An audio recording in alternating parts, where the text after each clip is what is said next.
Hey, what's up guys? Joker here, and today I'm going to be talking to you about the newly released game Outriders, which is out today. It had a demo that came out last month.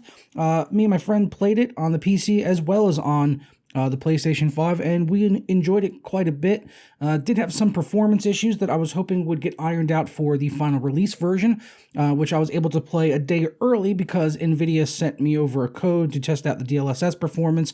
And the DLSS and stuff, works fine. It gives it a nice performance boost, and it looks really good, pretty close to, if not better than, native 4K resolution that I was gaming at. But the game itself has its own performance issues with stuttering and hitching, and this has been present since the demo, and there's tons of people out there saying, fixes, things from like disabling your friends list to, doing certain command line fixes in Steam, playing on different APIs as you can play in DirectX 11 or DirectX 12, and I can tell you that I have tried every single fix that I have been able to find out there, including command line fixes, and stuff like that, and yeah, nothing has worked so far, and this is including on the day one patch, which was about 900 megabytes, which came out today. So as of right now, I cannot advise anyone buy this game on the PC. But first, today's video is brought to you by Prime Tech Mart, where you can grab software products like Windows 10 Pro licenses for extremely cheap. They've also got Office products and Visio, as well as many more. You can save a lot of money on these keys with something like Windows 10 Pro. You can grab for just $21.43. It's a lifetime activation, so you don't ever need to renew it. You don't need to create an account with them in order to be able to buy it, and you get your key in just a matter of seconds. And if you hit up the links down in the description below and you want to save yourself an additional 20% off of any software over there, just go ahead and use my code JP20 at checkout, apply that, and it'll drop down 20%. So here on Windows 10 Pro for $21, we drop that down to $17, and you're fully activated for life. For more information, check out those links down in the description below along with the coupon code. So yeah, up until now, that has been my experience. The stuttering and the hitching in this game is something we've been seeing quite frequently as of late, specifically in games using the Unreal Engine 4. I recently did a Let's Play of It Takes Two, which is a fantastic co-op game, which I've been primarily playing on my PS5, but on the PC it does have some hitching and stuttering issues, and that's on the Unreal Engine as well. And then here with Outriders, this is Unreal Engine, and those hitching and stuttering issues are present throughout the game, and when you get into heavy combat, it just gets even worse. There was even one point during heavy combat, despite playing on an unlocked frame rate, it seemed to cap the game at 60 frames per second, and the GPU usage was extremely low, and it really just doesn't make any sense. And it just seems like they need to do a lot of work in terms of optimization for this game, for DirectX 12 or DirectX 11 versions, because the stuttering and hitching is pretty much the same in both of them. So hopefully they can get out a patch in the future to get this game to be in a playable state on the PC.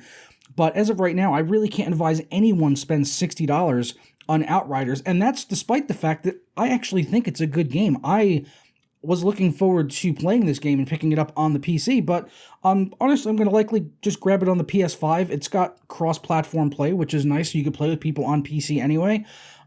So yeah, me and my friend are probably going to end up getting on the PS5 just because the PC performance is so bad, and this is, with me having a free copy. I got this game for free on Steam. I own the game. I have the game on Steam, the entire game, but I'm going to go out later today to Best Buy and spend $60 on the PS5 version because it was a better experience compared to what's on the PC.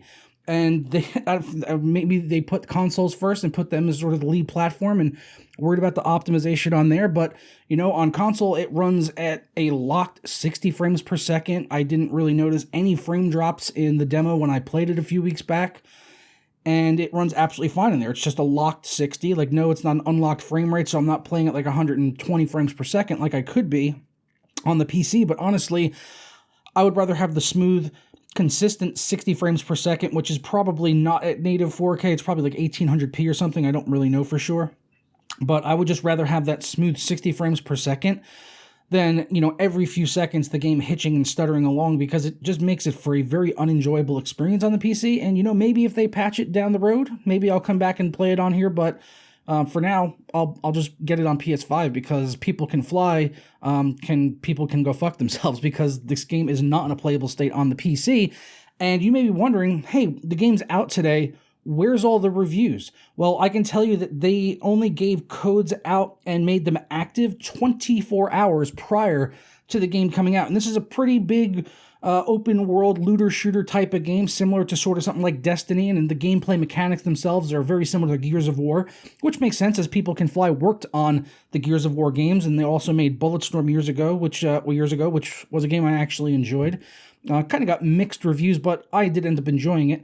So yeah, they only sent out review codes to reviewers and made them active 24 hours prior to the release of the game. So the likelihood of you seeing a day one review from anyone are going to be few and far between, as most websites are just posting that they are currently in progress because they didn't have the normal amount of time you would have to work on a review, which usually would be, I would say, about a week or so is a pretty fair run-up time to be able to play a game enough to give a review on it.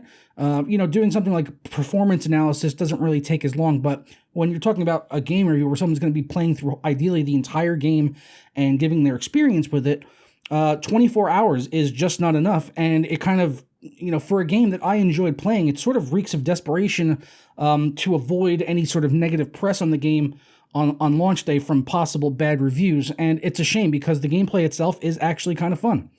And I'll play it on PS5, and I do look forward to seeing some of the reviews when they start coming out in the upcoming days and weeks. But yeah, if you're not seeing any reviews for Outriders, it's because they basically stopped people from being able to review it by limiting the codes to the final minute before the game came out, which is kind of shitty, to be honest. So that's all I've got for you guys today on Outriders. Like I said, I enjoy the game. I know a lot of people think it looks like a very generic shooter, and it kind of is, but it's fun to play in co-op, and I enjoyed the combat, and I'll pick it up on PS5 until at least they can patch it on the PC and maybe make it a little bit more playable, as I would like to be able to play it in 4K, 100 frames plus per second would be really nice to do with mouse and keyboard, as when it comes to a shooter, I much prefer to use a mouse and keyboard, honestly. So it's a kind of a bummer, but at the end of the day, at least I could play it on something. But for some people, that might not be the case, as PS5s are insanely hard to get, as well as Xbox Series X's, which I'm not sure, I think this is on the Series X as well.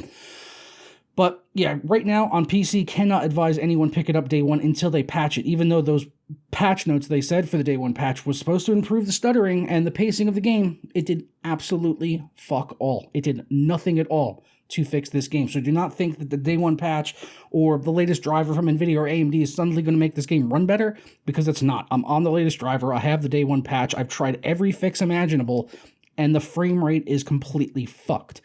Don't buy this game on PC until it's actually fixed and you hear from someone that it has been, other than from People Can Fly, who basically lied in their patch notes that they did anything about this, because they've done nothing. So I'm going to go ahead and get out of here. Hope you guys enjoy the rest of your day, and I'll catch you guys next time. Ta-ra.